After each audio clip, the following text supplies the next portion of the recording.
Oi pessoal, tudo bem? Feliz Ano Novo! No Ler e Viver deste mês você vai conhecer um pouquinho sobre o que rolou nos programas exibidos em 2020 e mergulhar no universo literário. Vamos começar com poesia?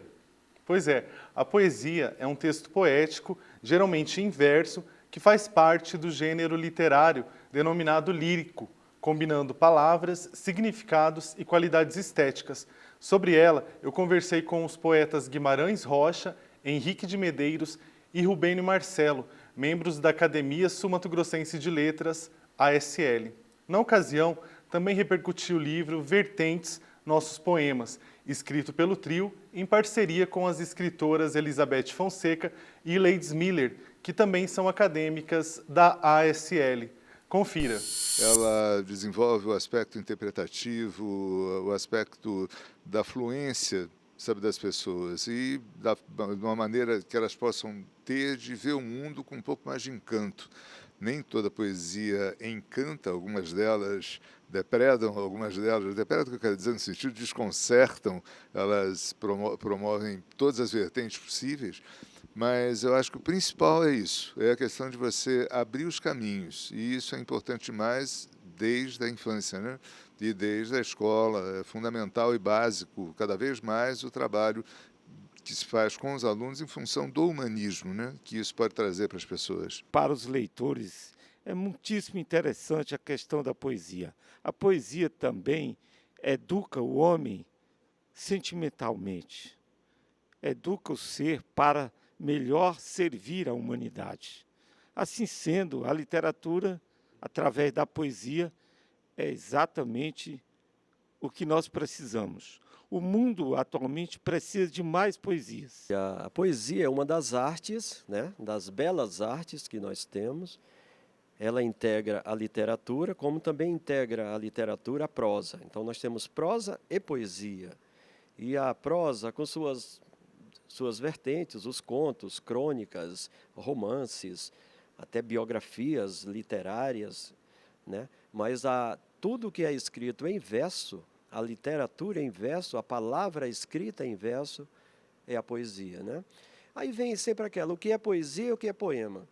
Poema são os textos escritos em versos com a ideia de passar a beleza da palavra escrita.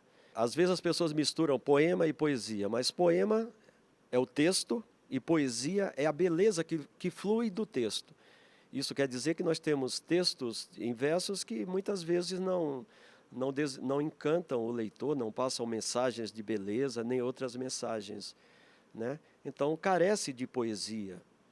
Já outros textos, e isso também é bom que se diga, independe de tamanho. Nós temos poemas pequenos, né, chamados micropoemas, né, os poemas minimalistas, como bem são chamados atualmente, que têm uma gama extensa de poeticidade. Já outros muito compridos, de repente, não alcançam esta função e missão preponderante do poema, que é expor a boa poesia, a boa mensagem, que é a beleza. É um livro com 5 poetas, esta foi a ideia, né? Para mostrar um pouco da diversidade cultural, da diversidade de estilo e de temática de alguns dos poetas. E assim esses 5 foram escolhidos pela editora, né? O que muito nos honrou, mas que, segundo o editor, outras obras também irão figurar com outros convidados, né? Essa foi a proposta, viu, João? Walter, né, que é o editor, a proposta foi dele, e é um livro que a editora Life comemora, né? Como eu falei, está comemorando alguns anos de trabalho aqui no Mato Grosso do Sul, e teve essa proposta. E é um livro que vem também para diversificar, porque são 3 poetas, são 5 poetas, aliás, cada um com seu estilo, cada um com sua forma de escrever, e isso vai proporcionar que o leitor tenha uma amostragem bem diversificada de como alguns poetas da academia escrevem. Você deve ter visto que na gravação desse programa estávamos sem máscaras, já que ele foi gravado antes da pandemia. E falando nisso, desde o surto do coronavírus em todo o mundo, as pessoas tiveram que mudar as suas vidas, reorganizar o tempo, além de buscar alternativas terapêuticas para aliviar a tensão e o estresse, incluindo a literatura. Por esse motivo, no programa que foi ao ar em junho, a psicóloga Thaís Marcela falou sobre seu e-book, que é o Ansiedade e Controle nos Tempos de Quarentena, e indicou 5 obras essenciais para as pessoas se sentirem mais leves e não surtarem nesse período. Veja. Eu gosto muito de falar sobre ansiedade, é um dos pontos que eu mais trabalho com os meus pacientes, um dos focos que eu desenvolvo dentro da clínica. E eu percebi que essa foi a doença psicológica que mais cresceu nos últimos 2 meses, desde que iniciou a pandemia. Né? Pessoas que já tinham ansiedade, que aumentaram o seu nível de ansiedade, e pessoas que às vezes nunca tiveram nenhum tipo de sintoma, nunca se apresentaram dessa forma e começaram a sentir. Então eu pensei em que forma eu poderia ajudar, além dos vídeos que eu já gravo, além das redes sociais, e decidi escrever esse e-book para poder disponibilizar para as pessoas que tivessem interesse, com algumas dicas do que a gente pode fazer para melhorar a nossa ansiedade nesse momento. Em todos os momentos, na verdade, mas focado nesse momento que nós estamos em casa, que muitas vezes a gente pensa que não tem nada para fazer, às vezes aquela ânsia de ser muito produtivo, né? Então, eu lancei o e-book justamente para poder conscientizar e ajudar as pessoas a entenderem que não são só elas que estão passando por isso, tem muita gente passando também. O primeiro é esse, Quem Mexeu no Meu Queijo. Ele é um livro bem bacana porque ele fala sobre desenvolvimento pessoal. Ele é um livro antigo que conta uma parábola de 2 ratinhos que se perdem no meio de um labirinto onde eles estão buscando comida. E aí cada um vai procurar um caminho, né? Um vai para um lado, o outro vai para o outro. Eles se separam. E de acordo com as atitudes de cada um, eles vão tendo resultados na vida. Então, esse livro ele é bem curtinho, ó, justamente porque ele faz uma reflexão para que a gente pare para pensar sobre zona de conforto, sobre a gente ficar e sempre pelos mesmos caminhos onde a gente está acostumado a ir. Então eu gosto bastante dele porque ele desperta bastante em nós, nas pessoas, essa questão de como eu estou me posicionando, né? Eu quero ter resultados da vida, mas para que caminho eu estou seguindo? Eu estou fazendo alguma coisa ou eu estou esperando só que algo aconteça de bom para que eu aproveite esse resultado? O próximo que eu escolhi foi esse aqui, A Coragem de Ser Imperfeito. Esse aqui eu gosto muito, indico sempre para os meus pacientes, porque aqui ele fala um pouquinho sobre como você aceitar a sua própria vulnerabilidade. Então, é muito difícil a gente ter coragem para assumir que é imperfeito. A gente está sempre na busca pela perfeição o tempo todo, todos os dias, e com dificuldade de aceitação sobre quem nós realmente somos, o que realmente a gente gosta de fazer. Então, esse livro, ele desperta nas pessoas essa visão de que a gente pode ser imperfeito, tá tudo bem. Outro livro que eu escolhi foi esse aqui, que se chama SOS Ajuda aos Pais. Inclusive, eu montei no ano passado um workshop, né? Esse ano tivemos uma edição do workshop justamente sobre esse livro de orientações para os pais.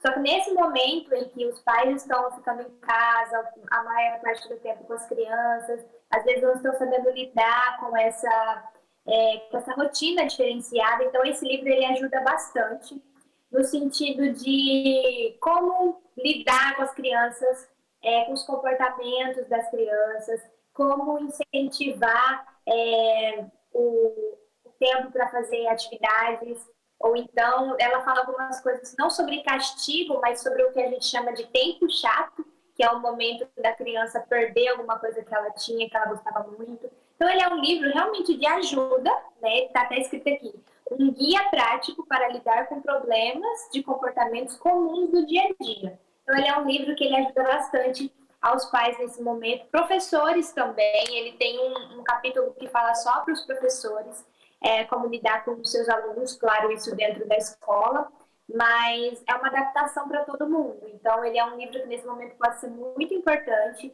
Ele é um programa, né, que o autor dele, Lynn Clark, desenvolveu, e ele funciona em muitos países do mundo e tem dado muito resultado. Todos os pais que utilizam das técnicas que esse livro tem, têm tido muitos resultados com seus filhos.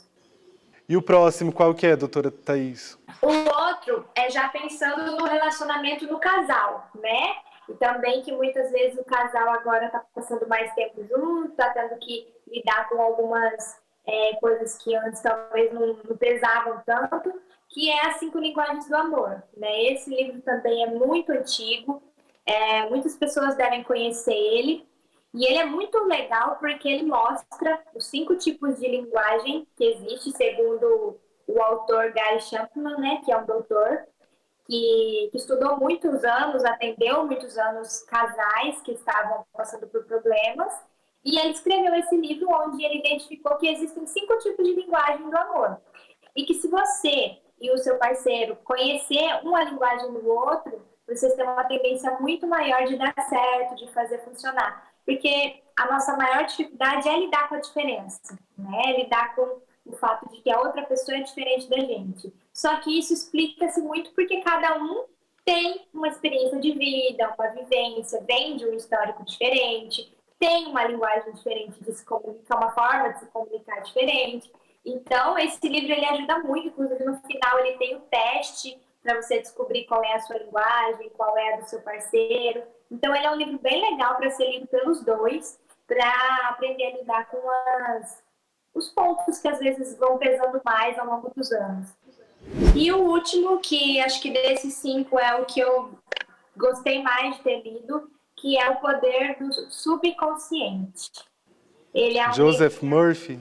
Isso. Ele é o autor. Ele é um livro que está sendo muito falado nos últimos tempos, né? Mas que nesse momento ele também faz muito sentido, porque tudo está dentro da nossa mente, né? No nosso inconsciente, no nosso subconsciente. Então, a forma que a gente administra a nossa ansiedade, nosso medo, nosso sono, todos os nossos comportamentos está ligado à nossa mente. Então, esse é um livro que ajuda você a entender o porquê de várias coisas, o porquê de vários comportamentos que você tem. Então, ele é bem legal, nesse sentido de mostrar para você que você tem o poder que muitas vezes você acaba não utilizando, entendeu?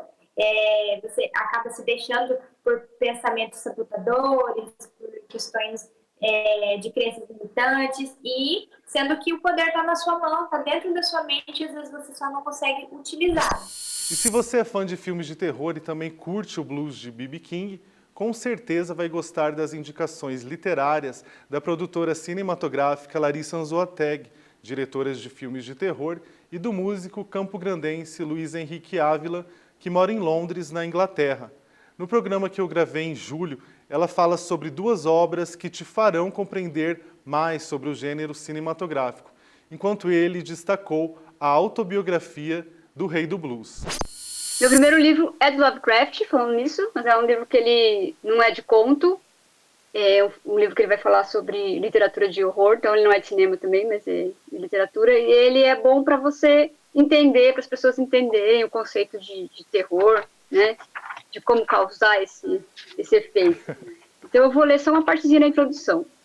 Sim. A emoção mais forte e mais antiga do homem é o medo, e a espécie mais forte e mais antiga de medo é o medo do desconhecido. Poucos psicólogos contestarão esses fatos, e a sua verdade admitida deve firmar para sempre a autenticidade e dignidade das narrações fantásticas de horror como forma literária. Então essa aqui é a minha segunda indicação, que é do Stephen King. É um livro dele que não é uma ficção, né? É um livro mais teórico, que ele vai fazer as observações e os pensamentos que ele tem sobre o gênero de horror e principalmente do cinema. Aqui está a verdade final sobre os filmes de horror. Eles não amam a morte, como alguns têm proposto. Eles amam a vida. Eles não celebram a deformidade, mas, habitando a deformidade, cantam a saúde e a energia. Eles são os purificadores da mente, tirando não rancor, mas ansiedade. Stephen King. O primeiro livro que eu vou recomendar é aqui, ó, B.B. King, né? Uma Vida de Blues, né? Eu sou um músico de blues. Esse livro ele se trata da autobiografia do B.B. King, né? Eu acho que, não apenas eu, acho que todo músico gosta de biografias, porque, assim, não só pelo lado pitoresco da história, mas porque a gente... eles contam histórias da sua profissão, né? Então a gente quer saber essas pessoas que venceram, que chegaram lá, né? O que Em elas, meio a o que essas elas grandes histórias existem muitos dramas, né, pessoais. Com certeza. Você é um cara que acompanha a música de perto, você sabe, né? Não é fácil. É uma montanha muito alta, que é muito bonito quando você está no topo, mas a escalada dela é muito dura, muito árdua, muito difícil, né? E não foi difícil com o B.B. King, até porque ele é um negro que viveu nos Estados Unidos. A gente está vendo aí essa questão aí do racismo nos Estados Unidos, né? O B.B. King, ele é neto de escravos, né? A avó dele foi uma escrava liberta, né? A mãe dele é a primeira geração de uma escrava já, né? Então o B.B. King viveu a escravidão e viveu na fazenda, colhendo algodão, né? Então, assim, o próprio livro conta essa história maravilhosa, né? Eu sou um cara apaixonado por blues, então você não apenas conhece a história do artista e os caminhos profissionais, né, que fizeram ele ser um cara vencedor, você conhece também uma história bem que infelizmente ainda é real, que é a história do preconceito, principalmente com as pessoas negras, né? Vou ler o prefácio. O livro, lembrando, o livro ele é de autoria do próprio B.B. King, com a ajuda do David Hitz. O David Hitz é um cara especializado em biografias. O David Hitz ele apenas estruturou o livro. O livro, as palavras são todas do B.B. King. Então, a princípio, o B.B. King é o autor do livro, né? O primeiro capítulo, chamado Memória do Coração, né? Aí você entende por que ele chamou alguém para ajudar ele a escrever um livro sobre a história dele mesmo. Ninguém conhece melhor do que ele mesmo. Mas a primeira frase do livro: não me dou bem com palavras. Então já explica que está me ajudando. Então vamos lá. Imagina se ele se desse bem, né? Não me dou bem com palavras. Nunca consegui me expressar da forma como eu queria. Minha mente luta contra a minha boca e os pensamentos ficam entalados na garganta. Às vezes eles ficam lá por segundos ou até minutos. Alguns pensamentos ficam por anos. Outros ficaram escondidos em mim durante minha vida inteira. Eu gaguejava quando era criança. O que estava dentro de mim não conseguia sair. Eu ainda não sou fluente, de fato. Não conheço muito boas palavras. Se eu, por acaso, fosse acusado injustamente de um crime, eu teria muita dificuldade de me provar inocente. Eu gaguejaria, engasgaria até que o juiz me mandasse para a cadeia, especialmente porque sou negro. As palavras não são minhas amigas. A música é sons, notas, ritmos. Eu falo por meio da minha guitarra e da minha música. Talvez por isso eu tenha me tornado um solitário, alguém que adora a privacidade e não se revela com facilidade. Minha afabilidade pode enganar você. Você entra no meu camarim, aperta a minha mão, posa para uma foto e conversa um pouco comigo. Eu serei o cara mais educado que eu puder ser, esperando que você também seja comigo. Ficarei realmente feliz de conhecê-lo e trocar um pouco de calor. Tive encontros agradáveis com milhares de pessoas ao redor de todo o mundo, mais de 90 países. Mas poucas, se é que alguma, me conheceu na realidade. E isso inclui minha própria família. Não é que eles não queiram, é porque eu guardo os sentimentos para mim mesmo.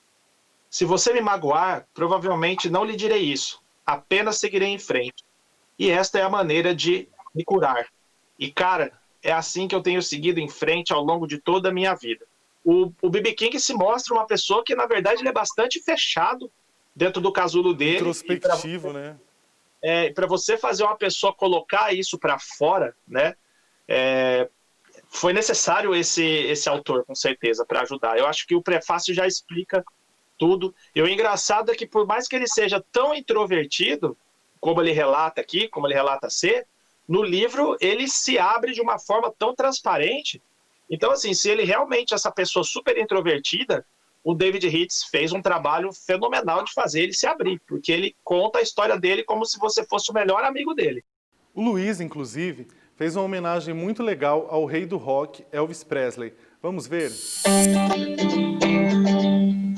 Caught in a trap. I can't walk out. 'cause I love you too much, baby.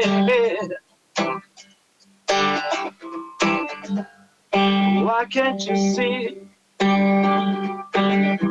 what you're doing to me? When you don't believe a word I say,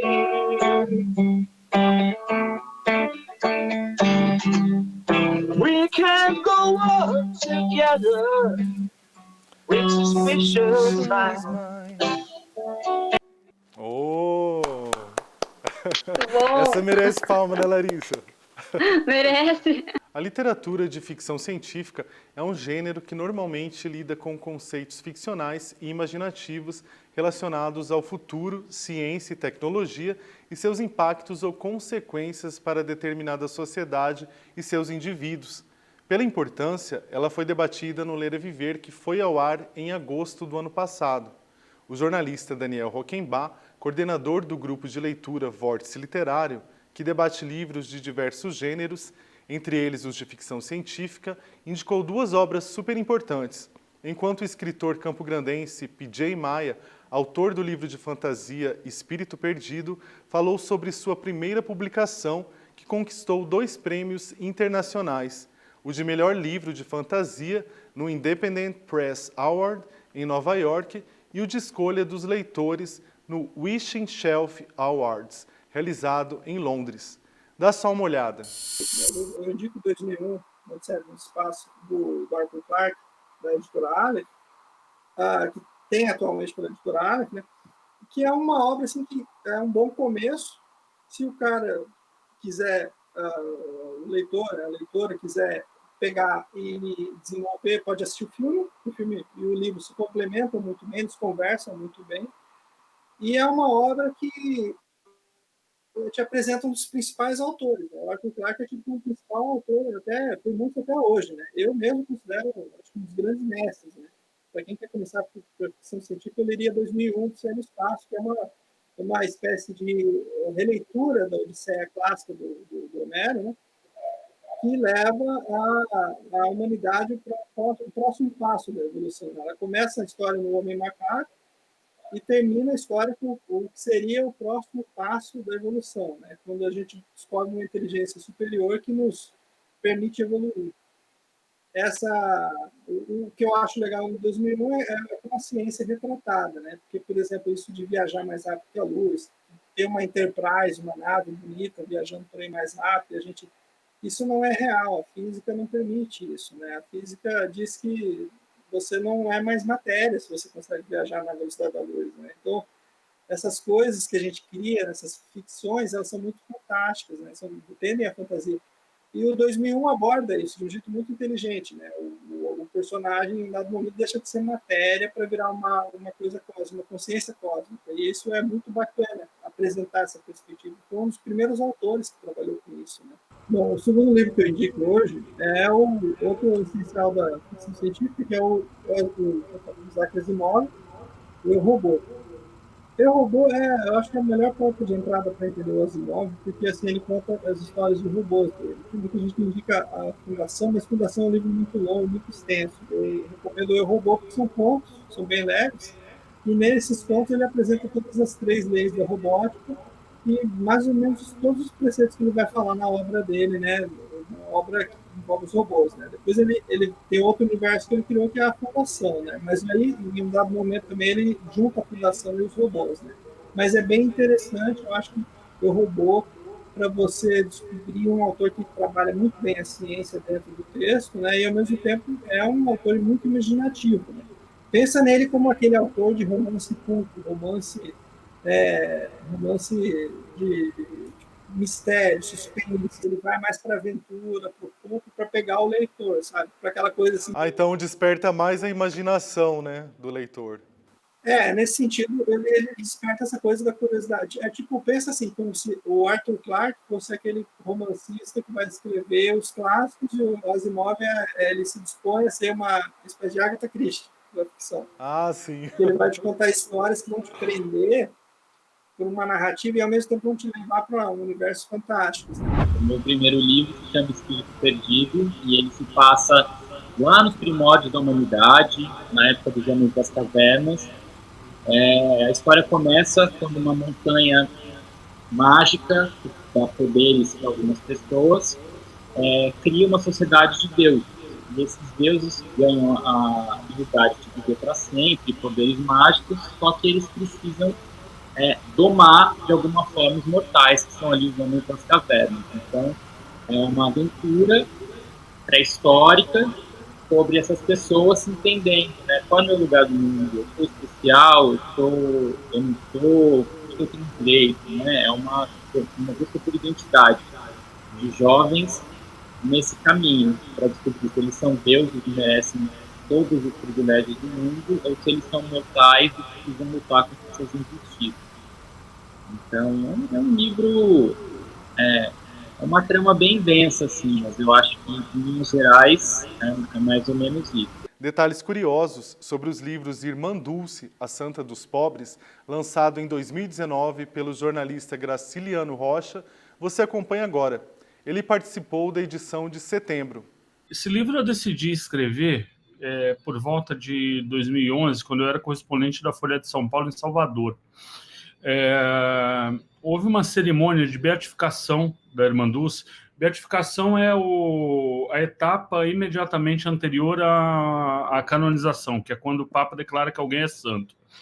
E nessa cerimônia em Salvador, foram mais ou menos 70 mil pessoas, ficaram muitas horas debaixo de chuva, num lugar em Salvador chamado Parque de Exposições, chuva e lama. E tinha todo tipo de gente nessa multidão. Gente pobre, gente rica, gente católica, gente de outras religiões, das religiões afro e gente sem religião nenhuma. Então, naquela ocasião me fez... eu fiquei muito impactado com a cena daquelas dezenas de milhares de pessoas esperando por muitas horas debaixo de chuva, o que era uma demonstração assim do fascínio que a Irmã Dulce exerce sobre a imensa massa da população, notadamente baiana, mas do resto do país também. A Irmã Dulce foi uma freira que viveu a maior parte do século XX, ela nasceu em 1914, viveu até 1992, e ela é uma figura fascinante, porque ela criou, do nada, um hospital. Na verdade, ela tinha um galinheiro no convento que ela improvisou como um ambulatório, e isso em 1949. Nas décadas seguintes, esse lugar foi recebendo reformas e ampliações, até se tornar o que é hoje um dos maiores complexos hospitalares do país. Esse hospital dela era o único onde os pobres podiam ser atendidos sem nenhuma pré-condição. Hoje em dia, a gente costuma pensar que o SUS é um direito, que a saúde pública é um direito, mas antes da criação do SUS, na Constituição de 1988, as coisas não eram assim. Para você ter acesso a um hospital público, você precisava ter carteira assinada. Então, a imensa massa de pessoas desempregadas ou trabalhadores informais simplesmente não tinha a quem recorrer, na maioria das vezes, num caso de doença, por exemplo. Então, a Irmã Dulce, ela foi um personagem extremamente importante no Nordeste do país, nomeadamente em Salvador, que foi nossa capital colonial e uma das grandes metrópoles do país, que viveu tempos muito difíceis, a maior parte do século XX, uma economia muito deprimida. E, junto com isso, favelas crescentes e um quadro social muito ruim. Não fosse a Irmã Dulce, a iniciativa de criar esse hospital, certamente o colapso social de Salvador e de um grande pedaço do país teria sido muito pior do que ele foi. Então, daí a minha decisão de escrever uma biografia. Narra os passos, as circunstâncias da vida da Irmã Dulce, da história do Brasil na maior parte do século XX, e como a Irmã Dulce lidou com as circunstâncias que ela teve pela frente. O livro é sobre isso. Outro jornalista entrevistado por mim no programa de setembro é o campograndense Danilo Japanurra, assessor de imprensa do cantor Milton Nascimento, e que em 2017 escreveu obra baseada nas histórias de suas letras e canções. Ele ainda é autor do livro Nada Consta, que narra sua vida desde quando foi abandonado, ainda bebê, num boteco de Campo Grande, aos cuidados de um casal de japoneses. Veja. Tudo que eu coloquei lá no livro, as ocupações, desde a forma da minha adoção, que foi em Campo Grande, minha mãe tinha um bar ali na 7 de setembro, com a Travessa José Baixa. E aí, ali que eu fui adotado, constam várias histórias, várias datas, mas o oficial é 29 de agosto de 81, que eu apareci lá no balcão do Bar Boa Sorte, que é na frente do Mercadão. E aí eu fui adotado para essa família de descendentes japoneses, né? O sobrenome é Nurra. E eu morei lá no Bar Boa Sorte, ali no Mercadão, até os 16 anos de idade.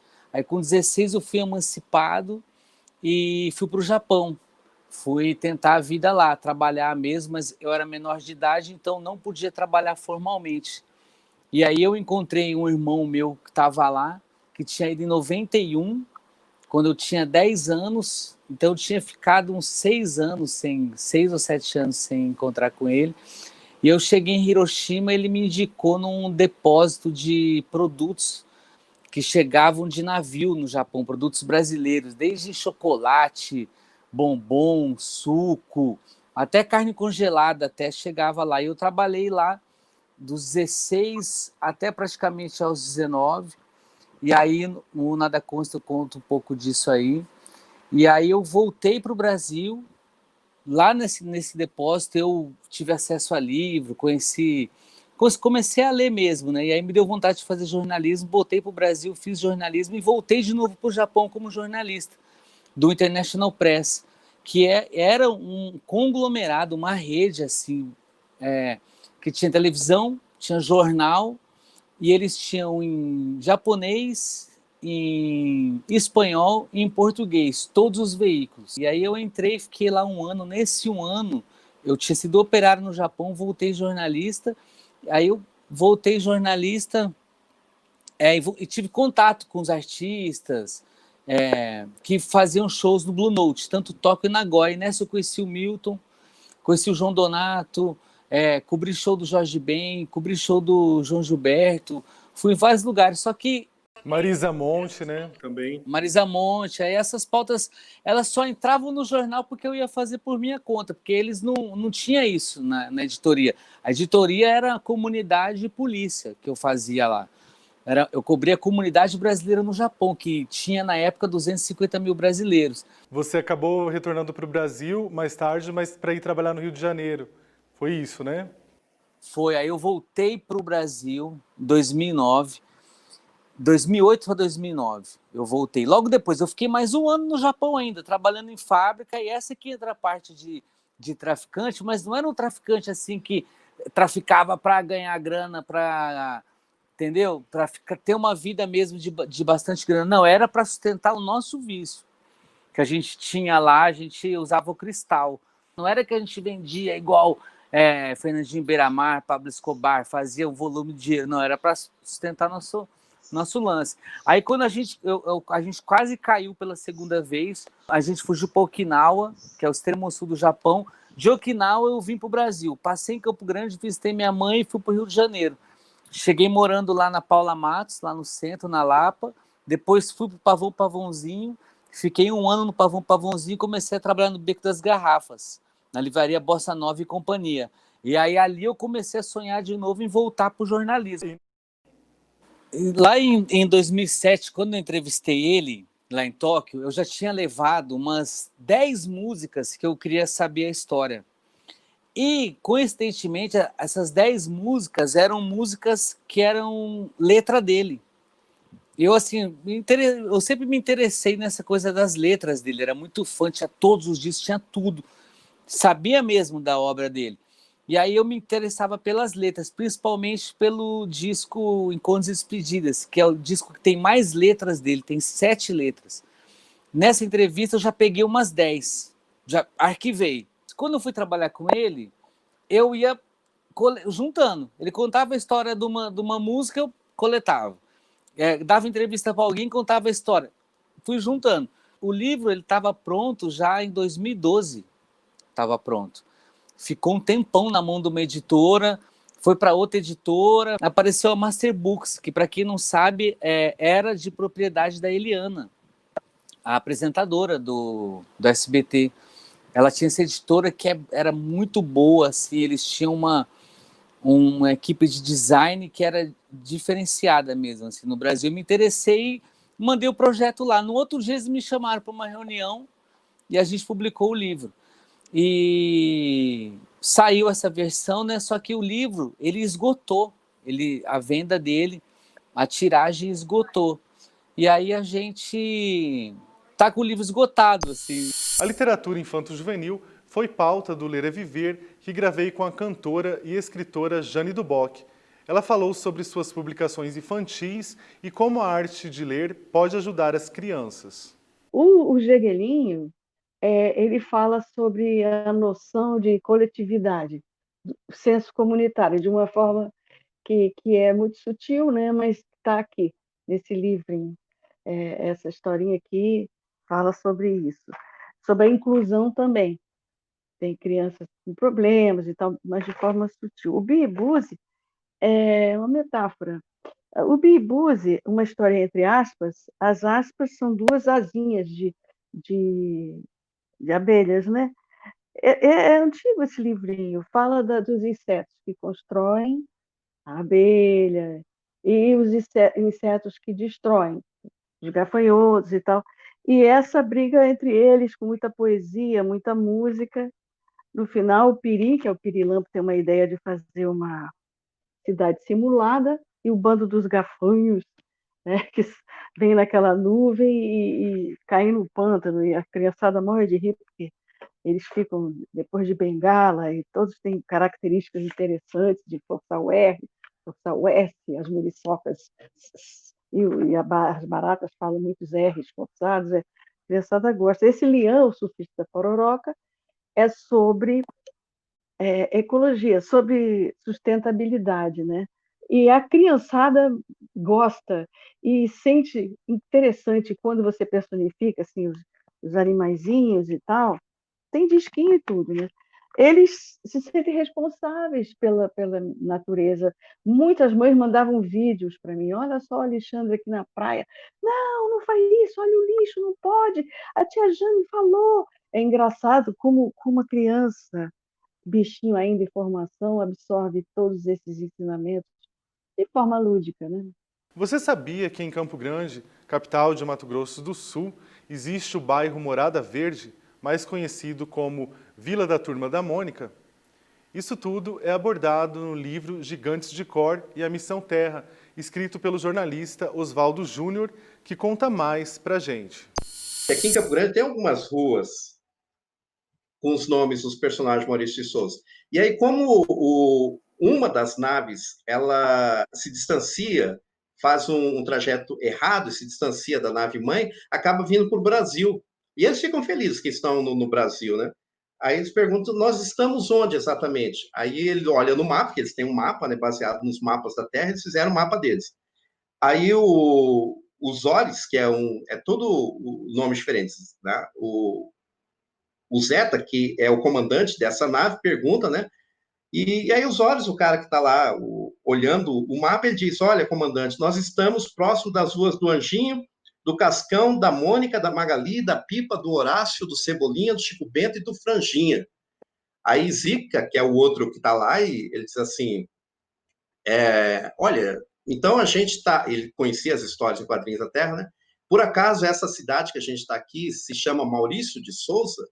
Aí diz, não tem a cidade com esse nome. Aí começa a conversar, essa cidade se chama Campo Grande. Porque aqui em Campo Grande tem um bairro, acho que é a Vila Turma da Mônica, né? Que tem esses nomes. É bem interessante isso.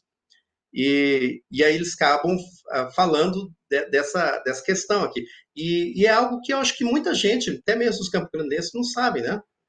Embora já saíram matérias sobre isso, né? Que aqui em Campo Grande tem um bairro com nomes aí de personagens do Maurício de Souza. Os livros realmente nos ajudam a navegar pelo mundo da imaginação e saber que as mulheres estão presentes nessa arte é muito legal.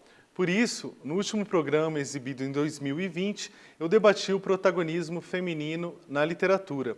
A jornalista Evelise Couto me explicou como criou o grupo de leitura Leia Mulheres CGMS, com o objetivo de debater livros de autoras femininas, enquanto a psicóloga Gabriela Molento falou sobre o grupo de estudos Mulheres que Correm com os Lobos, criado após ter lido Mulheres que Correm com os Lobos, Mitos e Histórias do Arquétipo da Mulher Selvagem. Bora conferir? O Leia Mulheres, ele começou em 2015, né, aqui no Brasil, né? Tudo surgiu porque houve um movimento lá na Inglaterra, que era uma hashtag chamada Read Women, que é Leiam Mulheres, né? Porque há toda essa questão da invisibilização da mulher. Se você olhar qualquer estante de qualquer lugar, de qualquer biblioteca, você pode ter certeza que você vai ver mais autores homens do que autoras mulheres, né? Então, para tentar reverter um pouco essa situação, fizeram essa hashtag para que as pessoas postassem, né, livros de mulheres e levassem esse movimento para frente, né? E inspirado nisso, as meninas lá em São Paulo fizeram o primeiro clube do Leia Mulheres, né, que é um clube de leitura. E como a ideia é muito boa, é inédita, né, assim, não tinha isso aqui, apesar de já ter alguns clubes de leitura, ele foi se multiplicando. Então, mulheres, só podem ser mulheres mediando também, mulheres foram entrando em contato com esse clube de São Paulo para levar para a sua cidade. Então, foi se espalhando. Foi acontecendo comigo. Eu vi que não tinha em Campo Grande, busquei as meninas, perguntei como que eu poderia implantar. Aí a gente teve conversas e tal, algumas entrevistas, e aí, em 2018, a gente começou aqui em Campo Grande, em julho de 2018. Isso começa numa busca minha mesmo, né, do meu feminino. Uma necessidade muito grande que eu tinha de me conectar comigo mesma. Então, eu comecei a buscar muitas coisas, e nesse contato com a psicologia junguiana, né, foi me levando a compreender o desenvolvimento do feminino, quanto que isso é importante para o nosso processo, para a gente fazer a nossa jornada interior. E a essência, né, ela vai estar sempre no feminino, que é o lugar do sentir, que é o lugar da nossa profundidade, né, tanto como homens ou mulheres. E esse livro foi um livro que eu me identifiquei muito, né, quando eu comecei a ler. Teve um ponto em especial que marcou muito a minha vida, que marcou a minha história, assim, pessoal, basaliza essa vida. Ele traz a iniciação da mulher, né, a iniciação do feminino.